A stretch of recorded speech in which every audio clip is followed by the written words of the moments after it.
Bienvenidos a un capítulo más de nuestro podcast titulado La realidad es un constructo social.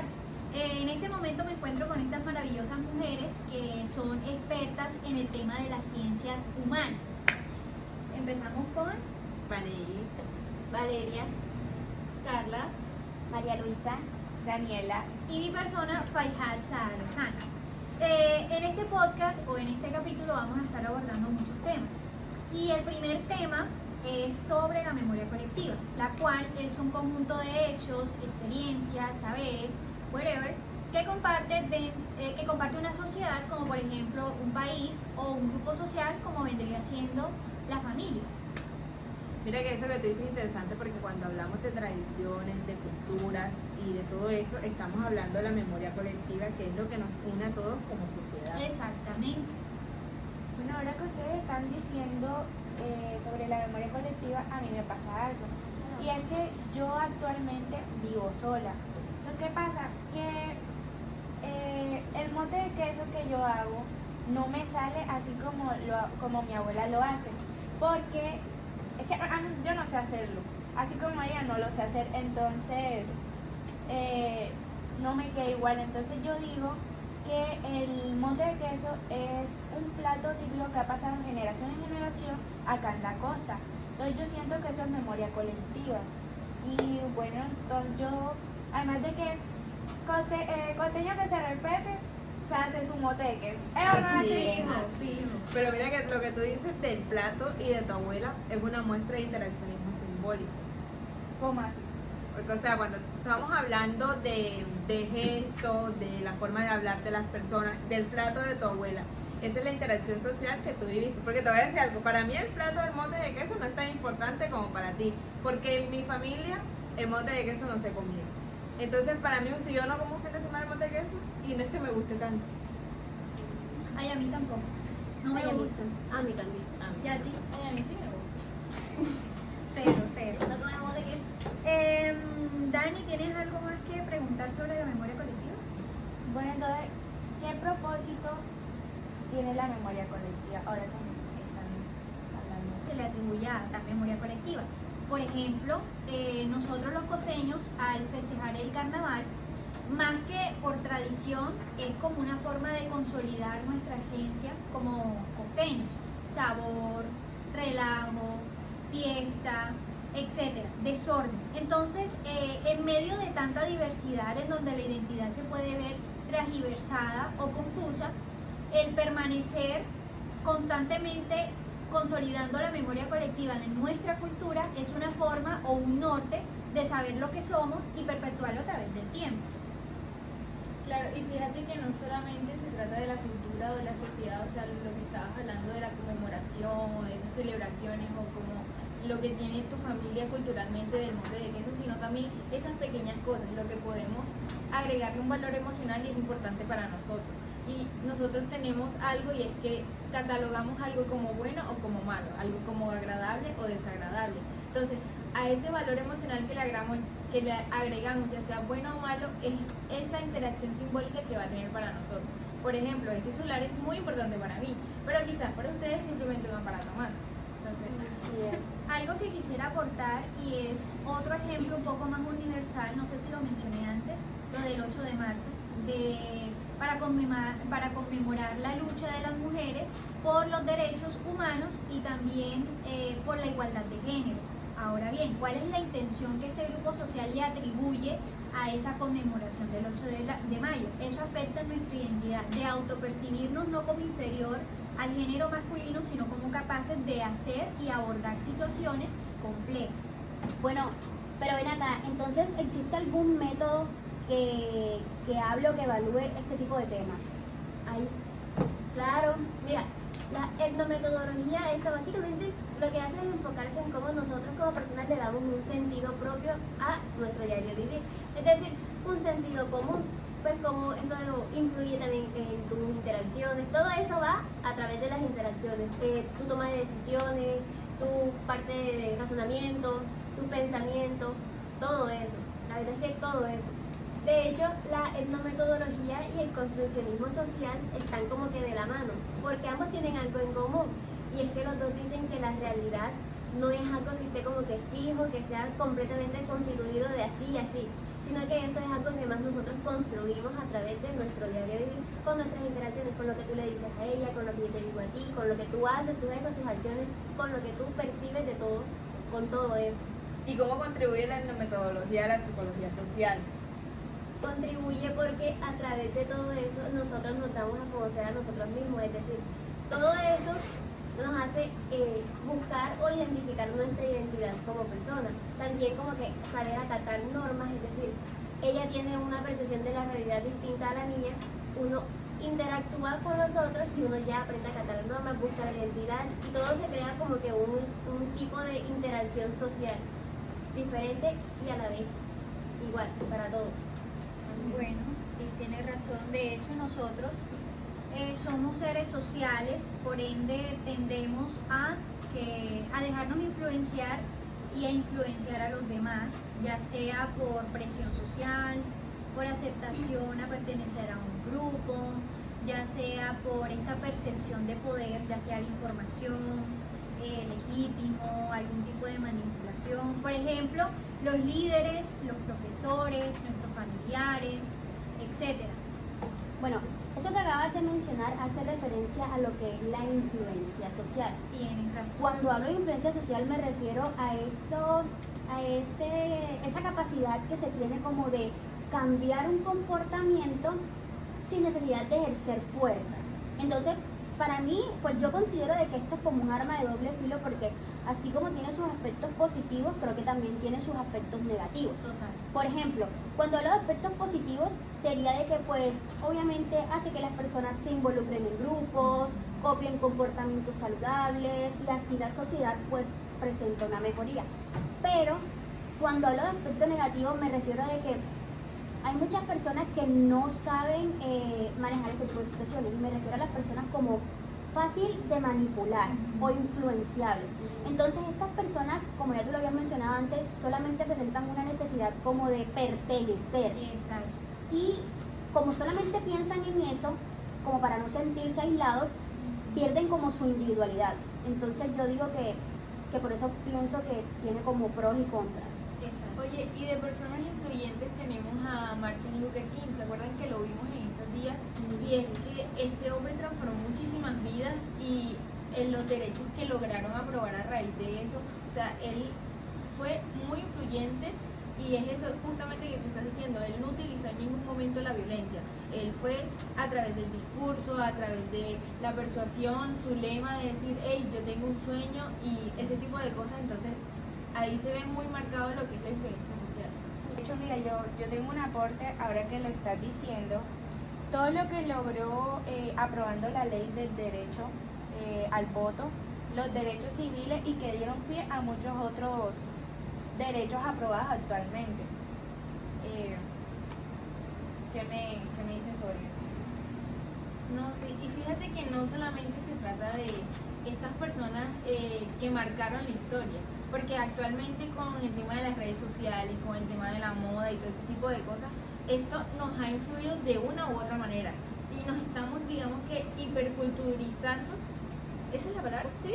Hiperculturizando, porque por ejemplo en clase podemos ver que Negrete vende postrecitos y son de otro país, o sea, y eso es una influencia de su parte hacia nosotros, al nosotros probar sabores nuevos, al explorar nuevas cosas, nuevas culturas, entonces ya de alguna manera siempre estamos influenciados, ya sea como lo estaba diciendo Fay, de nuestras familias, de cualquier grupo social, de las redes sociales y todo eso. Claro, mira, y es que, mira, en la música, la moda, los estándares de belleza, los estilos de vida, o simplemente cuando te dan ganas de comprar algo nada más que no necesitas solamente porque te lo ofrecieron de buena manera o porque eso influyó algo en ti.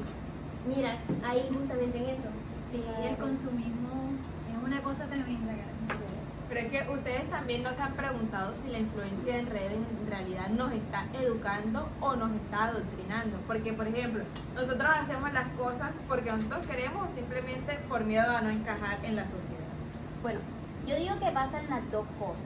¿Por qué? Porque como ya lo había mencionado antes, yo siento que las personas que saben lo que quieren se educan y las personas que no saben lo que quieren se adoctrinan.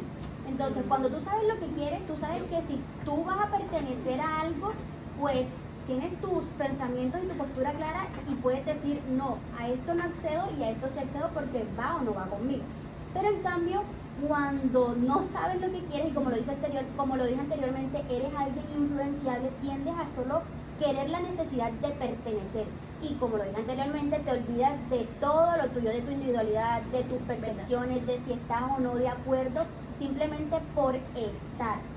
Entonces, ¿qué pasa? Que te acoplas y te moldeas a ese grupo social sin opinar, sin dar tus puntos de vista, simplemente como por estar y no sentirte solo. Sin tener criterio propio. Exacto, pierdes toda tu individualidad. Exacto. Entonces por eso digo que Por o eso sea, pueden pasar las dos la cosas. falta de introspección, eso puede hacer que una persona tienda a buscar la necesidad de aceptación social por Exacto. falta de autoconocimiento. Justamente hay un experimento muy conocido de Salomón Asch. El experimento era simple. Él ponía a una persona en la sala con otras personas, que esas personas eran actores. Entonces les mostraban unas líneas de tamaños diferentes para que las otras personas dijeran una línea igual o diferente. Entonces, ¿qué pasa? Que él quería, al principio todos respondían bien, pero ya después respondían de manera incorrecta a propósito. Justamente hay un experimento muy conocido de Salomón Asch en los años 50. El experimento era fácil. Él ponía a una persona en la sala y después ponía a otras personas en la sala, pero ellos eran actores. Entonces al principio él les mostraba una línea de tamaño diferente y para que las otras personas dijeran si era igual de tamaño o era de diferente. Al principio todos respondían bien, pero ya después empezaron a responder más de manera a propósito. Entonces, pues la mayoría de las personas reales, sabiendo que la respuesta era incorrecta, igual lo decían al mismo tiempo que los demás, solo por presión social.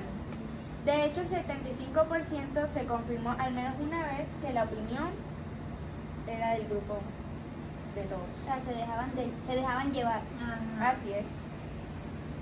Oye, ve cómo la necesidad de encajar influye muchísimo en todo esto. Sí, de hecho hay un término que lo explica y se llama conformismo.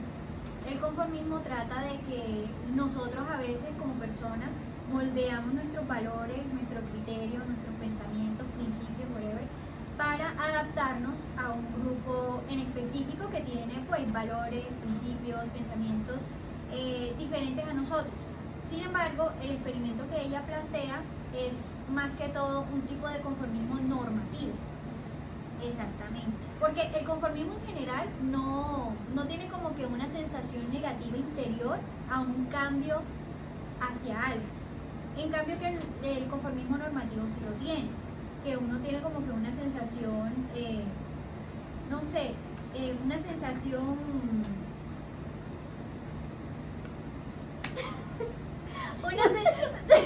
Yo no sé qué sensación.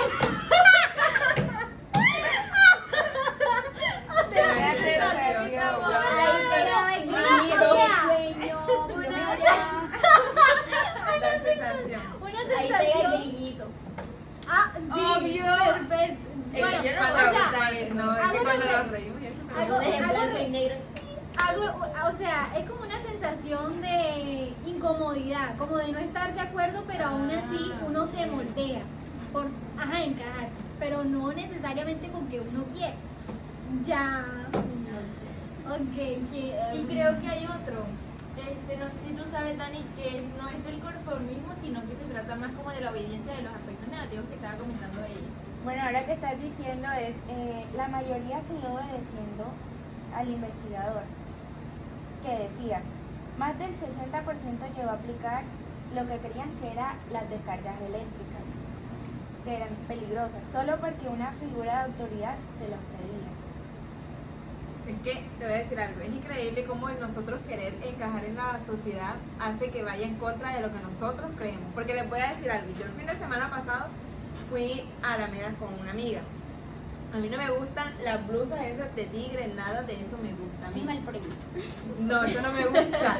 Y ella, me gusta, te queda divino, te queda espectacular. Yo lo compré. ¿Dónde está la blusa? En el cuarto, porque yo eso no me lo O pongo. sea, la compraste nada más Porque ella me lo dijo. Mira, regalo.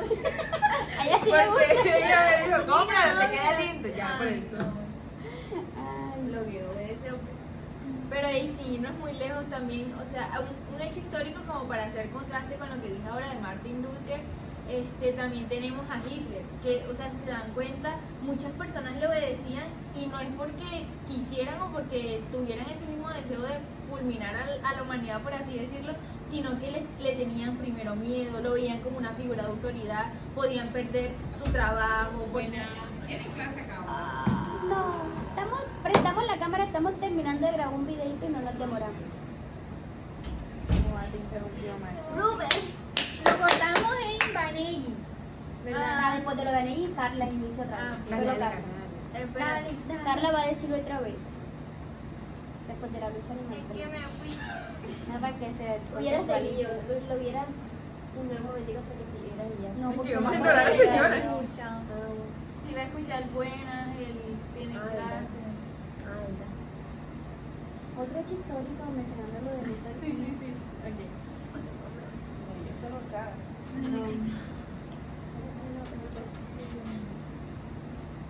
Pero mencionando otro hecho histórico.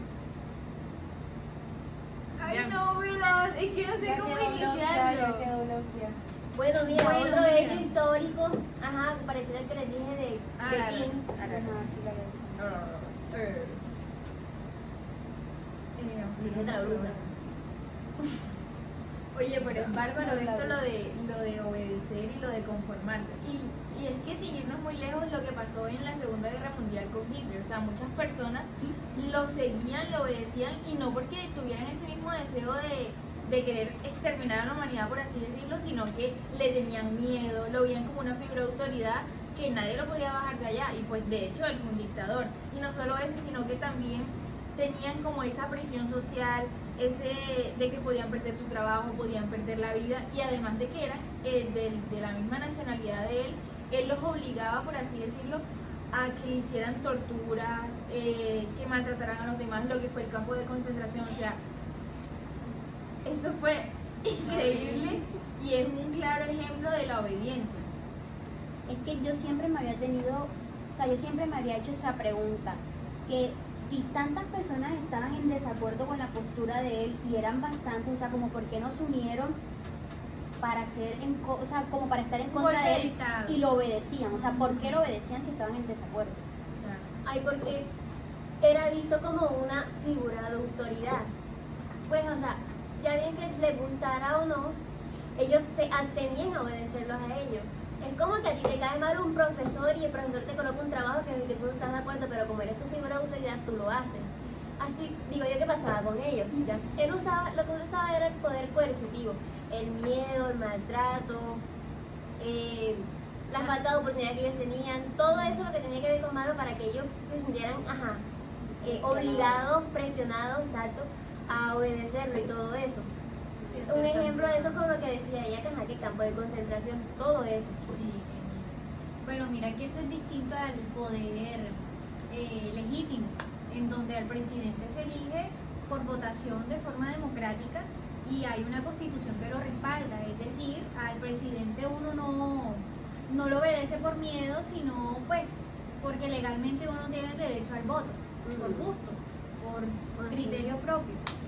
Bueno, pero eso también es como relacionado con el poder social, ¿cierto? O sea, recordemos que el poder social no solamente es el que ejercen los políticos a la sociedad, sino que el poder social se ve como en muchos contextos. Por ejemplo, yo soy psicóloga, tú eres mi paciente y tú por el simple hecho de creer que soy una profesional la cual está capacitada para eso, para atenderte a ti, pues tú vas a seguir las instrucciones que yo te dé. Es como lo más lógico. También, por ejemplo, con los profesores y los estudiantes. Los estudiantes, ¿cómo ven al profesor? Como una figura de poder, la cual les da instrucciones, les dice qué hacer en varios aspectos, los informa, los instruye. Entonces, por eso lo ven como una figura de poder. Y así como el profesor, obviamente hay más situaciones, no solamente son los políticos. Por por el nivel de información. Sí. Sí, es lo que denominaríamos el poder experto. Exacto. Claro. Poderes. Pero entonces el poder experto y el poder social es la misma vaina. No, uno. Claro, así como el poder experto, así como el de las mamás. ¿A ustedes no les ha pasado que muchas veces las mamás dicen y que no te metas con fulanito porque resulta que ajá? Y resulta cierto. Y no es cierto. En Porque, cierto ajá, sentido. en No, ciertos mami, él es sentidos de- diferente. Ay, Y termina siendo como la mamá No, dice. no, ¿cómo así? Eso jamás. Bueno, Mira, resulta que ella siempre termina teniendo toda la razón.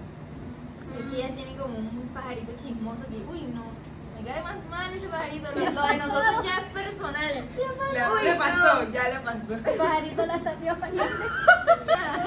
No, pero mira que las recompensas también traen poder, porque por lo menos lo digo yo desde mi experiencia, que yo soy mamá, yo tengo mi culicado, mi peladito, y yo por lo menos cuando yo quiero que él haga algo, que lo veo como que está como que no quiere, yo vengo y le doy un dulcecito a cambio de que haga lo que venga, como ajá, un regalito, una recompensa, y funciona, pues eso me libra por lo menos de que hagan una pataleta o algo así. Ay, mi vida, tú lo que estás es condicionando ese pelado. Pobrecito. Y es un método de persuasión, Mejor dicho. Maricela, una manipuladora. Hombre, no lo hace. No, y piensas que no, pero más adelante vas a tener malas consecuencias Sí. con eso, porque ya lo estás acostumbrando. Sí, y es que mira, te explico. O sea, tu hijo está recibiendo todos esos estímulos, ya sea en este caso positivos, porque tú le estás dando un dulce a cambio de una respuesta positiva que tú esperarías de él. Y ya él lo que va a hacer es que asocia eso y la consecuencia es que él va a esperar todo el tiempo que haciendo una buena acción tenga una buena recompensa. Y pues no todo el tiempo es así, porque tenemos que aprender, digamos, a perder, a que él sepa que no todo es bueno y ese tipo de cosas. No, y básicamente estás actuando por motivación. Motivación, y cuando en este regalito la disciplina donde queda. Exacto. No, sí, tienes razón. Así que claro, ¿no? Y es que si lo vemos a gran escala, lo que está haciendo Valeria con su hijo lo vemos todos los días entre la sociedad con nosotros, y es lo que llamamos el conductismo social. Esto lo propuso Albert Bandura, y él decía en cómo todas esas interacciones sociales que tenemos son las que forman nuestra identidad, son esas las que influyen de alguna manera en nuestra conducta. Y es lo que vemos por nuestra cultura, es lo que vemos de nuestra familia, es lo que vemos asociado a un video que hayamos visto y nos gustó y lo adoptamos. O sea, cada pequeña cosita forma nuestra realidad. Y como se llama el podcast, la realidad es un constructo social. ¿Y qué es la identidad? Para abordar este tema o explicarlo, deberíamos de centrarnos en su composición y estructura, es decir, cuáles son esos factores que influyen en la identidad. Esto lo podemos explicar desde el conductismo social, el cual plantea que nuestra conducta es el resultado de las interacciones que tenemos con el entorno. Por ejemplo, tomando el ejemplo de los costeños, la conducta de los costeños es muy diferente a la de los cachacos, por muchas diferencias culturales. Es más, hasta el clima, porque en la forma de vestir se refleja. Nosotros los costeños somos un poco más despreocupados, más libres, en cambio que los cachacos son más forrados. Quiero mencionar un autor, el cual se llama Giorgio Herbert Mead, el cual plantea una teoría del yo, en donde el yo tiene dos aspectos, el mí y el yo instintivo. El mí es básicamente el resultado de las construcciones sociales que la persona internaliza, todas esas normas, todos los valores, todos los principios. En cambio, que el yo es esa parte instintiva en donde los impulsos salen. Les voy a plantear un ejemplo breve. Es más, por ejemplo, nosotros a veces cuando estamos esperando la parada del bus, lo que socialmente se espera es que uno esté seriecito en su puesto, ¿verdad? Pero a veces hay momentos en donde uno le dan ganas de bailar así de la nada o de tirirear una canción, y ahí es donde se aflora el yo instintivo, la verdadera esencia de las personas, y ahí se evidencia lo diferente de cada uno. No, pero me perdí, o sea, no lo entendí bien. Entonces, ¿qué es el yo y el mí como tal? Bueno, el yo, como venía mencionando anteriormente, es esa parte mediadora entre el mí social y el yo instintivo, ¿ya? Es decir, por ejemplo, cuando nosotros internalizamos todas estas normas sociales y la parte instintiva quiere aflorar, el yo es el modulador y dice, ok, bueno, esto lo podemos hacer, pero esto no tanto, ¿ya? Es como una modulación es como un equilibrio entre estas dos partes. Bueno, mira, también relacionado con la identidad, resulta que mira que, por ejemplo, En la cuestión de la mujer como que la sexualiza, mira que como hay personas que cambian su identidad, en el caso de las mujeres, tomándolo como ejemplo, moldean quiénes son o cómo creen ellas ser solamente en función a la percepción que los demás tienen sobre ellas mismas. Es que el problema está que cuando nosotros desde pequeñas nos ven de una forma diferente, por ejemplo, en mi caso, si yo me veía flaca o delgada, era un problema. Entonces ya nosotros nos empezamos a ver desde una vista que nos sexualiza. Exactamente. Ahí entra también otra cosita, pero más adelante la explico. Claro, porque no solo como te ven los demás, sino como te ves tú hacia ti mismo. Eso afecta muchísimo la autoestima y eso genera demasiada ansiedad. Es una cadena que va realizándose mucho y lo peor es que muchas veces ni siquiera lo notamos porque está neutralizado y eso va así en generación en generación. Y es que fíjate un momento, lo que ella estaba comentando sobre la sexualización es, digamos, esa percepción que ya tienen sobre las mujeres. Entonces, inicia como un estereotipo, o sea, lo que yo podría pensar acerca de eso, luego pasa a un prejuicio, que es lo que yo siento en torno a eso, y luego pasa a una discriminación, que ya es actuar en torno a ese pensamiento que yo tengo. Entonces, las tres van relacionadas y todas son la percepción que tenemos. Por eso es importante cuestionar estos esquemas y redireccionar el enfoque social del yo generalizado, evitando que pues, nos convertamos en personas sexistas. Esto ha sido todo por hoy. Muchas gracias a aquellos que estuvieron pendientes de este nuevo capítulo de nuestro podcast. Estas son las opiniones y perspectivas de estas expertas en ciencias de la humanidad. Sociales, Ciencias sociales humanas. Gracias. Chao. Chao.